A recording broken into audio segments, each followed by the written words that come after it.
மாவட்டம் திண்டிவனம் அடுத்த கோனேரி குப்பத்தில் அமைந்துள்ள சரஸ்வதி கலை அறிவியல் கல்லூரியில் 13 மற்றும் 14ஆம் ஆண்டு பட்டமளிப்பு விழா நேற்று காலை சட்டமன்ற உறுப்பினர் ஜி.கே. மணி தலைமையில் நடைபெற்றது. கல்லூரி முதல்வர் வீரமுத்து அனைவரையும் வரவேற்றார். காந்தி பரசுராமன் முன்னிலை வகித்தார். இதில் பாமக நிறுவனர் ராமதாஸ் கலந்து கொண்டு விழா பேருரையாற்றினார்.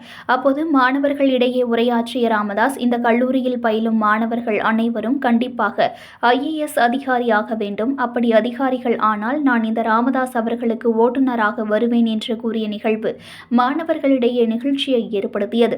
இந்த நிகழ்ச்சியில் சிதம்பரம் அண்ணாமலை பல்கலைக்கழக துணைவேந்தர், ஒருங்கிணைப்பு குழு உறுப்பினர் அறிவுடை நம்பி, பதிவாளர் பிரகாஷ் ஆகியோர் கலந்து கொண்டு 2020-23ஆம் கல்வியாண்டில் பயின்ற 151 மாணவ மாணவியர்களுக்கும் 2021-24 கல்வியாண்டில் பயின்ற 379 மாணவ மாணவியர்களுக்கும் 28 முதுகலை பட்டங்கள், ஒரு முனைவர் ஆராய்ச்சி பட்டம் வழங்கினார்.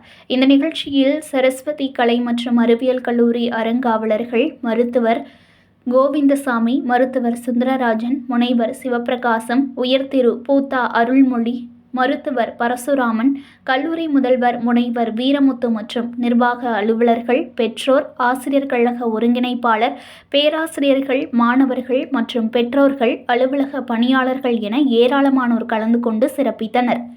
செய்திகளை உடனுக்குடன் தெரிந்து கொள்ள லைக் பண்ணுங்க, ஷேர் பண்ணுங்க, சப்ஸ்கிரைப் பண்ணுங்க, மறக்காம கமெண்ட் பண்ணுங்க.